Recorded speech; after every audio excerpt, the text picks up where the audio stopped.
Hello and welcome to the Federal.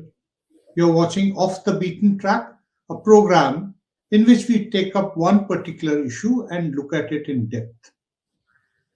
Very soon, we all know that India would be witnessing another round of assembly elections. We often call India the land of serial elections. Now, whenever elections are held, some of them are very fierce contests, some of them are fiercer contests, and some of these contests are the fiercest of the lot. So, in this round of elections, I am going to be today talking about the assembly elections in West Bengal and Assam because they are going to be among the fiercest of the contests that we are going to be seeing. I am also going to be talking about a little bit about the developments in Bangladesh, its recent elections, the events since the ouster of Sheikh Hasina, because all that casts a shadow on the electoral process and politics of both West Bengal as well as Assam. Now, to discuss all these issues, which have great bearing on national politics also, I have invited the very eminent Monideepa Banerjee, who has been a very familiar face and a byline for several decades from Bengal and has reported on virtually the entire northeastern sector. So we couldn't have anybody better than her. She actually reads and understands this region like almost the back of her own hand.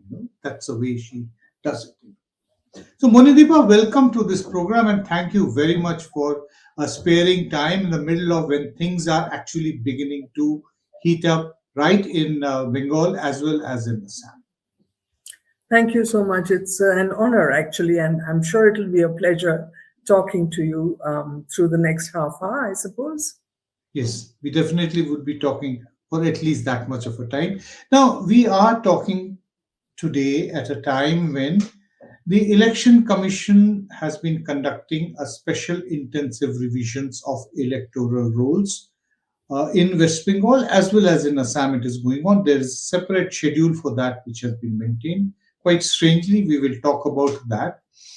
But I want to understand this is going to be the second round of elections in India after the SIR process. We saw what happened in Bihar also. Now, I want to get some sense from you about how people have reacted to the SIR process so far.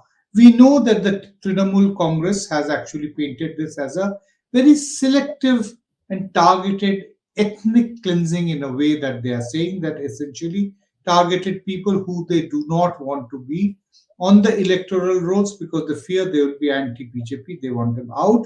Whereas the BJP has been saying that we have to clean up and make our electoral rolls pure so that nobody who is not a citizen of India can vote in these elections, and that is previously in various elections, such people did cast their vote and thereby change the mandate of the people. Now, how are people responding to it?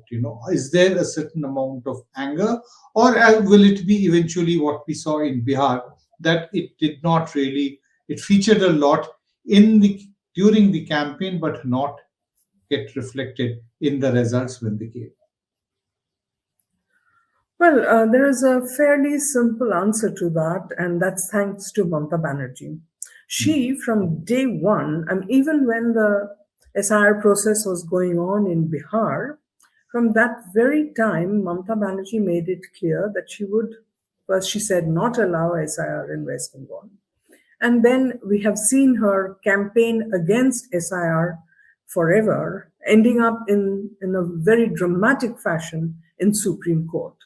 Right. Now, this exercise in opposing the SIR, in criticizing the Election Commission, through this, Mamata Banerjee has really taken the SIR issue beyond anything that could be done in Bihar.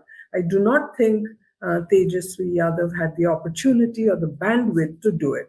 What Mamata Banerjee has done very successfully is actually turned this whole issue of SIR, which she says is completely exclusionary, into an attack on the Bengali Asmita. And that's why she is going to make sure that it remains an issue that is alive and kicking when actually people go out there to cast their vote. In Bihar, the issue kind of evaporated. Once the SIR was done, people were left out. There was anger, there was angst, and nobody could fix the problems that they noticed in the SIR outcome. But but that was that. And I do know that in Bihar, SIR was forgotten by the time people went to cast their votes. In Bengal, I don't think Mamata Banerjee is going to allow that to happen. It'll continue to be used by her very strongly till the very end as an attack on Bengali Asmita, an outsider's attempt to get into Bengal.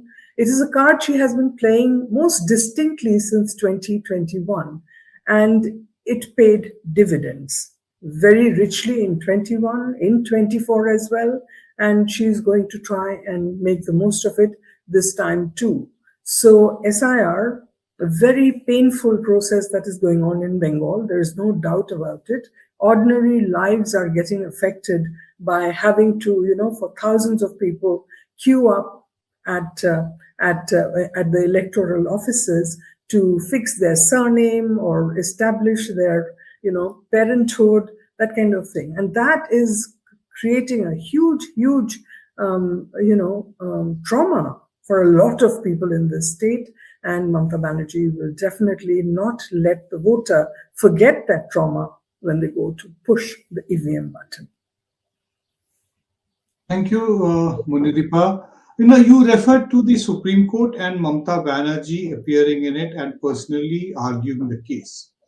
That kind of a visual has not been seen by any person anywhere in the country, that the chief minister or a leader of a political party is personally arguing the case which they say is anti-people. Just that act, did it have any particular resonance with the people in Bengal? The short answer to that is 100% yes. I mean, can you imagine, first of all, a woman chief minister going to Supreme Court and behaving in this amazingly restrained and contained fashion, not the mercurial Mamata Banerjee that we know of many years past, but a completely sane, rational voice representing the people of Bengal and demanding justice on account of SIR, which has put thousands of people into all kinds of difficulties. I mean, in many quarters, and there is a conviction that the vote is over. Mamata Banerjee has won the election already, and the rest of it is just going to be, things that you do to keep up appearances.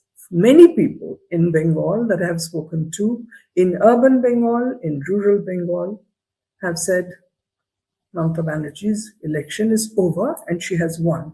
The BJP doesn't agree with this. BJP has quite predictably has been calling it a natok, a drama, a jatra, and typical Mamata Banerjee's hyperbolic, political actions. But among the ordinary people, it has had a huge impact. What is even more interesting is, remember when she was in Supreme Court, she said, she spoke very strongly for the women who were suffering, because a woman gets married, she goes off to her sasural, her name changes, her address changes, and because of that, she gets left out of the, electoral rolls. And that is something that's going to resonate with, thousands and thousands of her core, very strong voters, the women. So Mamata Banerjee has really used the opportunity to, make sure that she is seen as the voice of the people of Bengal, going to all lengths to try and protect their Bengali Asmita, protect them from intrusions by Hindutva, Hindu BJP line. So yes, many quarters they were celebrating the day she went to court and claiming that the election is as good as done. When you were referring to the Bengali Asmita, I couldn't but help remember this extreme irony that the first time that I remember that in a changed political environment, which is the post 90s politics in India, the first time that this word Asmita came into Absolutely. politics was the Gujarat elections of 2002. Absolutely. Now, I I agree find with this extremely paradoxical that the same issue which was crafted and woven by Mr. Modi to win the 2002 elections and thereby beginning his career, which ended in the Prime Minister's office and is still continuing, has now come back to haunt him. Anyway, we will be talking about it. I just couldn't resist making this comment to you. Now, let's absolutely. try to understand the issues in Bengal. Let me ask you straight away about corruption because this was the first real negative mark which was, put on the Trinamool Congress after it won the elections for the first time in 2011. Since then, corruption has dogged repeatedly through various scams, through various schemes, has come up again and again. Where does corruption figure now as far as electoral issues in Bengal are concerned now? Again, given the experience of the last 15 years, you could risk saying that corruption is not an issue anymore. And not the kind of corruption that the Trinamool has allegedly indulged in. For instance, we had the Sharda scam. That was back in 2013, just after Mamata Banerjee had come to power, 2 years after. So that went on till 2016. And then 2014, I beg your pardon, let me finish that. 2014, I think we had the parliamentary elections in which Mamata Banerjee's party performed very well. And there was no impact of that. Maybe it was too early. But then you move on to 2016, the assembly election, when not only was there a hangover of Narda and other, chit fund companies scam, there erupted the Narda issue, which is when, you had several Trinamool leaders videotaped clandestinely in a sting operation taking money. So that was just on the eve of the elections of 2016, and BJP was confident that it would completely undo Mamata Banerjee and her party. But no, I think Mamata Banerjee came back with a higher number of seats in 2016. So somehow that corruption, the Narda issue, just didn't work at all. And then you move on to further issues that have erupted since.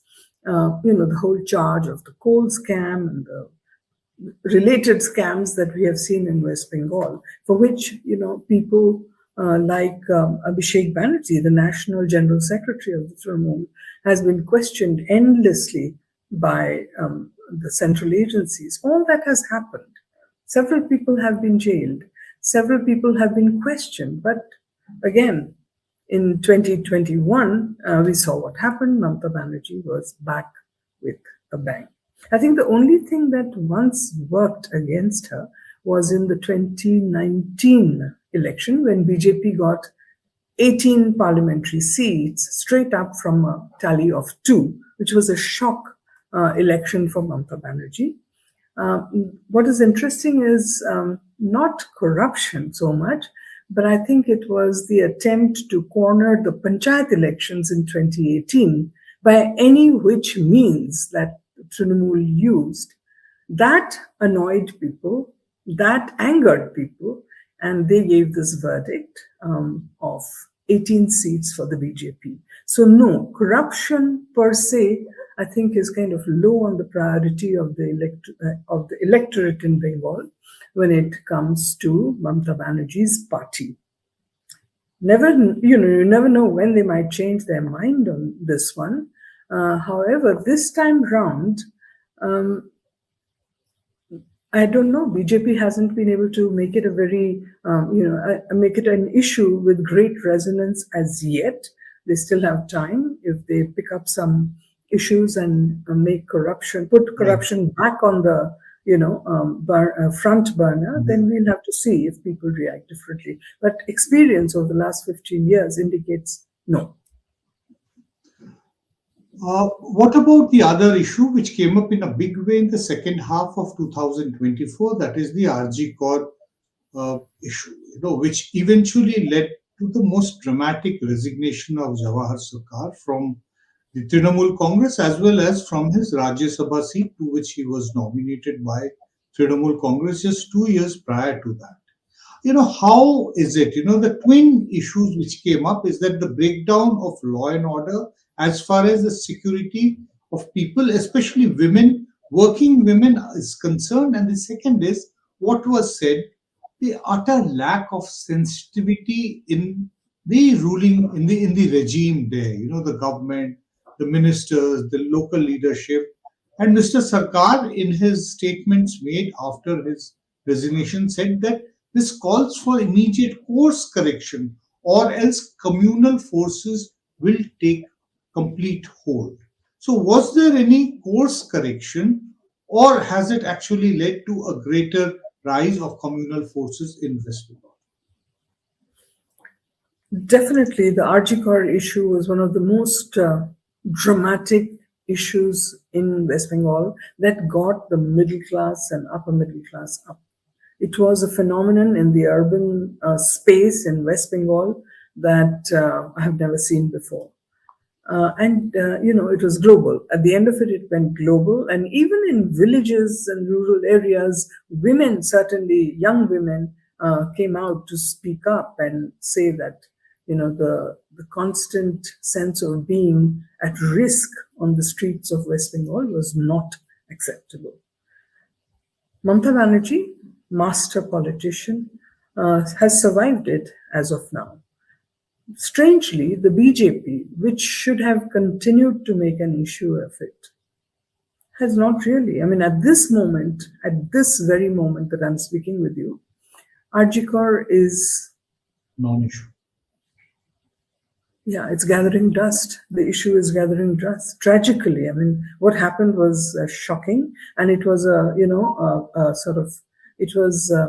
something. It was women, security. It was the state of medical education. It was corruption. It was allegedly the Trinamool's involvement with corruption, even in the medical space. All these issues came together to bring people out on the streets. But truth be told, at this moment, it requires some severe dusting to be back on the front burner. I have no indication that the BJP is doing the dusting and bringing the issue back in the public mind space. Maybe they will do it later, but at the moment, no. But Well, if I may just add one thing. no, this is absolutely fine. Well explained, Monideepa. I would say that, but BJP does not seem to be doing any dusting as far as Arjikar issues and the other issues which came up along with it. Now, let us try to understand the BJP. BJP is a relatively new phenomenon in Bengal, even though the fact that right from 1952, the first parliament elections, there was a significant amount of presence. We cannot, forget the fact that Shyama Prasad Mukherjee was a eminent leader of Bengal, who represented the Bharatiya Jansangh. He was the founder president of the Jansangh. So, despite that route, it's a very new phenomenon. Is it right to say that, barring whitening the schism which is there between Hindu and Muslims, the communal polarization, the BJP has had no other flank in its politics but communal polarization in the state? Is it right to say that? Well, off the bat, as it were, indeed, barring polarization, barring Ghuspetia, there has been very little else that the BJP has had to offer Bengal so far. And especially the force with which, the emphasis with which the entire BJP leadership in New Delhi and in West Bengal itself, the way they have focused only on the issue of illegal immigrants, Muslim appeasement by Mamata Banerjee, and so on, there is very little else that they have put on the table for voters in Bengal to consider voting for them. There is also, don't forget, there is an antipathy to Mamata Banerjee that runs along many segments of West Bengal's populace. There is also, remember, BJP's votes in a huge number come from disgruntled CPM workers who have nowhere else to go. So, if you recall, back in 2011, after 11, the way the BJP grew 2014, 2016, 2019, and so on, one of the reasons was all the CPM, disgruntled CPM or disappointed CPM people were voting for the BJP. And they had this curious slogan, Ebar Ram, Pore Bam. They were hoping that they would get the BJP in and then muscle them out and return to power and the left would be restored. That was the plan. So there is a huge population of people in West Bengal who will have no truck with the TMC. And the BJP has managed to consolidate that vote on many grounds and not necessarily only the issue of Ghuspetia and Hindutva, etc. But in terms of development, an area where Mamata Banerjee, the expectations from her were much higher, somehow the BJP has not offered anything substantial for the voter to consider it as an option. That is the position even today. 2021 elections, like I said, 77 votes. You know, it's so curious that they had 77 seats in assembly, just like the Jamaat today has 77 seats in Bangladesh parliament. The curious number similarity, it's very interesting. But on the ground, somehow, BJP's single-minded pursuit of Ghuspetia, illegal immigrants, and so on, that is perhaps not the wisest policy in a state that needs a lot of development, needs a lot of work, and Mamata Banerjee has left gaps in those areas for them to have filled if they would consider and look beyond Ghuspetia.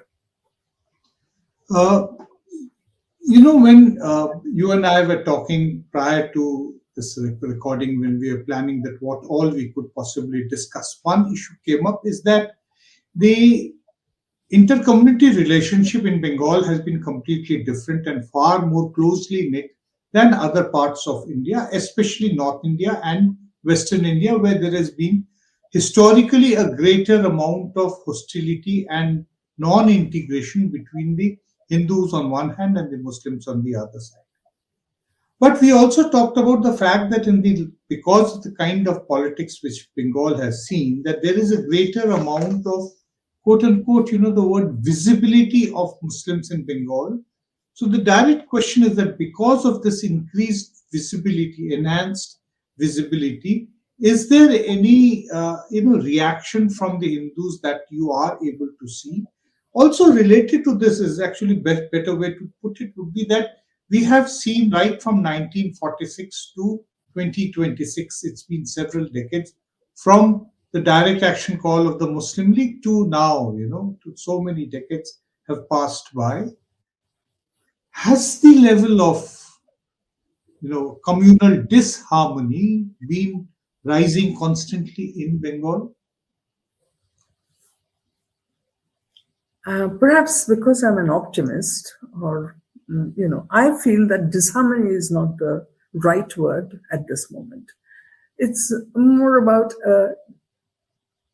an unease, I think. Okay. That has risen in West Bengal, in my assessment.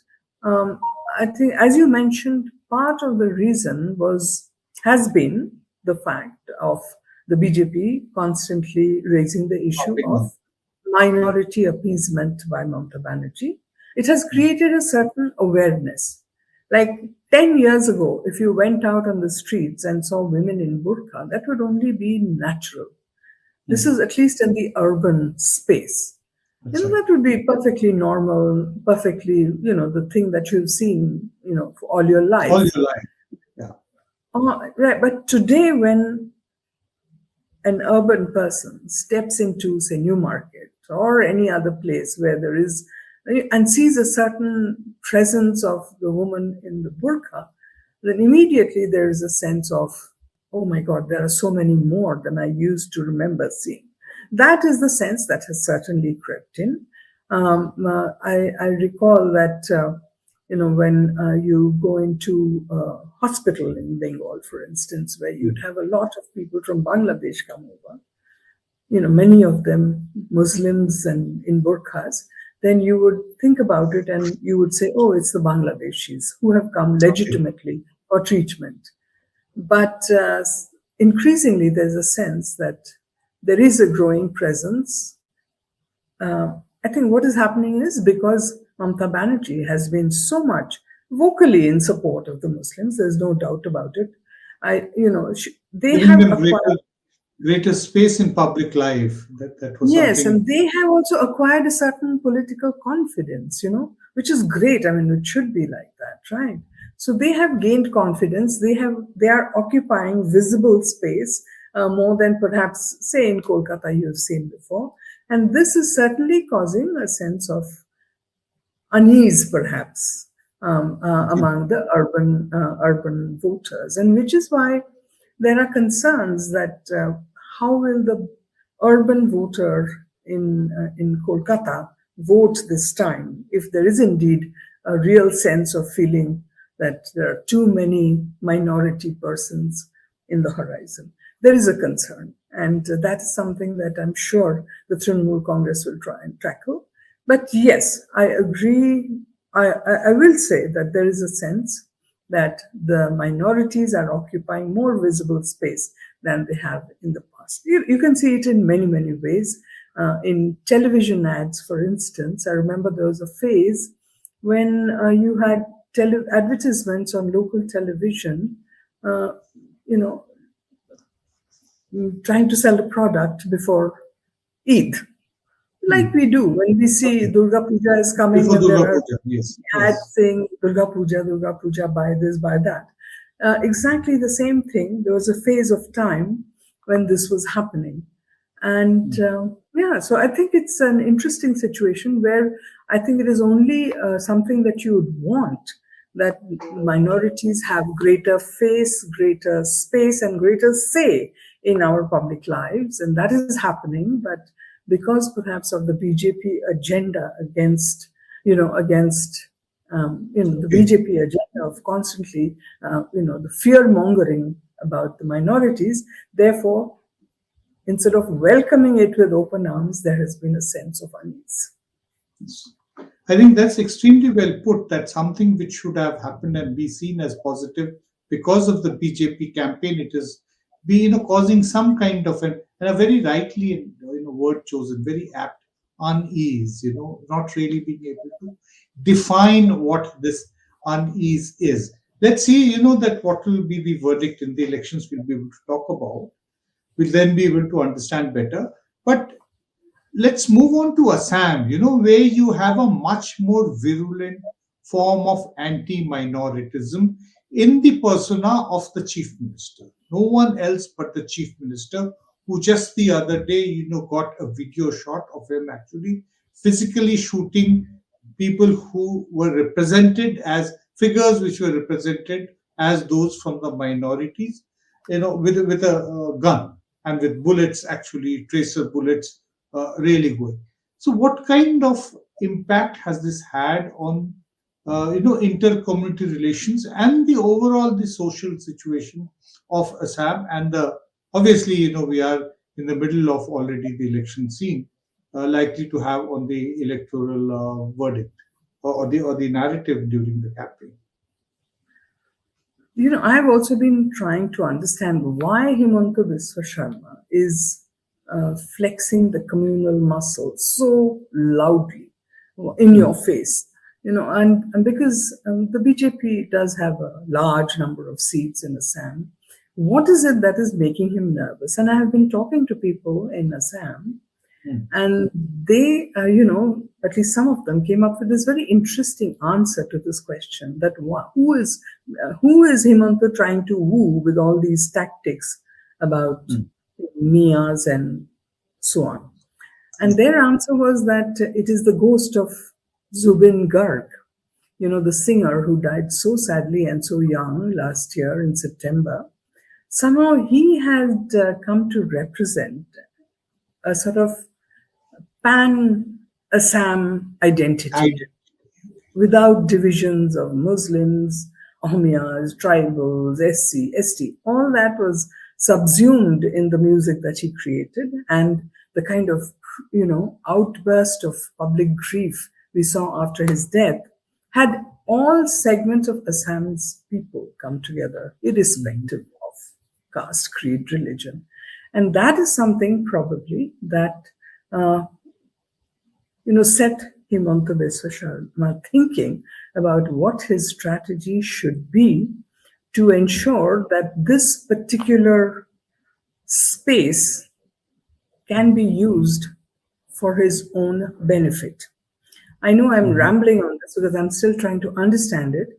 But at the end of the day, there is also another factor, and that is an aggressive Gogoi, an aggressive Congress, which didn't do very well in 2024, but somehow recently, in recent months, Gaurav Gogoi has been sort of taking on coming out very strongly and campaigning against Himanta Biswa Sharma. And Biswa Sharma could be again raising the Mia issue as a distraction and a diversion from the charges against him. This is what I believe is so at the moment. Himanta Biswa Sharma is in a very strong wicket, and trying to also undermine the Congress as much as he can. Even recent developments, as in yesterday and today, we have people moving away from the Congress, probably going to join the BJP senior leaders. That is a constant process of trying to divide the Congress itself. So Himanta Biswa Sharma probably, to make sure that his house stays strong, he is using every tactic that he can think of to try and keep divides, make sure the divides stay in place. There are issues also that I believe are emerging. For instance, Upper Assam versus Lower Assam. There's the Bodo factor. That is also another issue. Remember that in Bodo land, 65% of the population is non-Bodo. A lot of them are minorities, and they are all staying there fairly without friction. So these things are probably beginning to worry Himanta Biswa Sharma, that he may be losing some areas of support. Finally, there is the issue of Himanta Biswa Sharma also emerging as the Yogi Adityanath of Assam, the BJP's young poster boy of Hindutva, definitely a very, very strong player. A lot of people are telling me that in Assam, it's not as if Himanta Biswa Sharma is on a very strong wicket politically, but the projection is such that he is the strong man, and I think entire BJP is determined to keep that image propped up. Finally, as I think we discussed earlier, this Himanta Biswa Sharma's hate speeches, probably impact BJP fortunes more strongly in northern India than in this region. So BJP is very happy having him do it. Yes, in fact, this entire campaign of the BJP that the outsiders are coming in, it has actually reared its head in such a manner in North and West India that anybody who speaks Bengali and has a Muslim name is immediately labeled a Bangladeshi and then chased out of India. There have been numerous cases. We have also seen some very important cases coming up in headlines where women have been forced back into Bangladesh, even though the fact is that they were Indian nationals, maybe Muslims, just because of that. They have been chased out. So it is a very big issue as far as the BJP is concerned, which is also an important issue which we see if we start looking at Bangladesh. Now, one of the very consistent campaigns since August, September last year of the BJP has been that anti-Hindu violence, and this is something not just the BJP but the entire Sangh Parivar, including the senior most leaders of the RSS also, that they have said that there is an orchestrated anti-Hindu violence which is being let unleashed by the people and also with the protection of the Bangladeshi state. That has continued. To what extent, would that narrative reflect on the voters both in Assam as well as in Bengal? This is something that's still unfolding. What's happening in Bangladesh now post the results, and it's quite interesting that the Jamaat-e Islami, that has got so many votes. There are many people saying that it's actually a Jamaat victory, that they have got a total of 77 seats along with their allies. By themselves, they have got 68 seats. And what is being pointed out is that most of the seats they have got this time are along the Bengal border strongly, right from South 24 Parganas, North 24 Parganas up to Dinajpur and Kuch Bihar. That is being very strongly Even in the underlined. chicken's neck, what is called the chicken's neck, that part also. Leading up to the chicken's neck, indeed, that they have got some seats near the chicken neck, and that could be very dangerous for India. This is one narrative, but what one should look out for is, narratives are being spun. Even in the case of the minority violence that we saw in Bangladesh ever since August of 2024 and before and after, the whole narrative was so strongly projected in Indian media that Hindus in Bangladesh are in danger. But analysts in Bangladesh who are also analyzing now, they say, look, we have had no violence against the Hindus that is remarkable in this period of elections, and they hope that Tariq Rahman with his he will sort of create a new narrative. So there is a concern about who is creating the narrative and to what end and what really is the truth. For instance, this whole swathe of Jamaat seats alongside West Bengal's border, when you see the graphics that are being projected, it's quite worrying. Right from south to North Bengal, it's Jamaat all along. Concentrated along the border. But I have been sort of looking at it and previous data as well. In 2001, Jamaat had its best performance before this, and that was 17 seats. And factually, most of the seats were again along the border. So it's not new that suddenly Jamaat has become immensely powerful along the borders with Bengal, a little bit with Assam as well. So these are narratives which are being put out, which is something one needs to be a little wary about.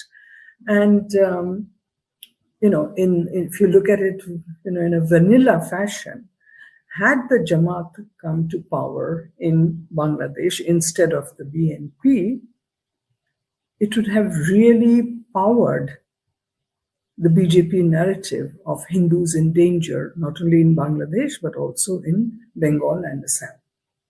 That has not happened. So I think we should look at the positive side of it and hope that this narrative will weaken now that Bangladesh has yielded the results that it has. It is a very, very positive result in many ways.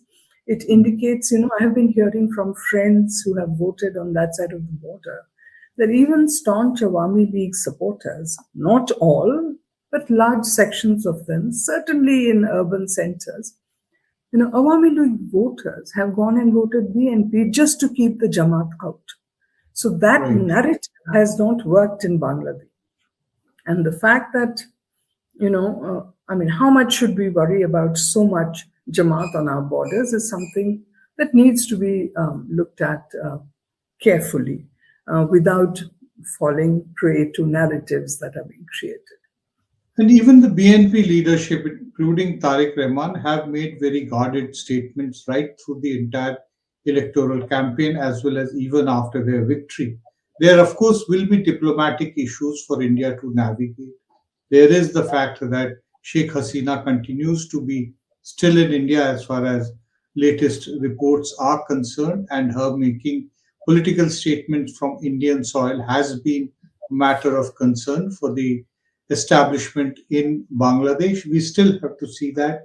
We still are in a situation where the electoral campaign is yet to pick up either in West Bengal or in Assam. But Monideepa Banerjee, thank you, for having very, in detail, walked us through the entire terrain. Listening to you, it almost appeared at various occasions that we were taking a walk through Bengal, just the way that you have done in your numerous reporting, on television, where you have actually walked through the entire space. Thank you so much. We definitely are richer as far as understanding of West Bengal and Assam is concerned, and I'm sure that the audience would also feel the same way. Thank you, Monideepa Banerjee, once again.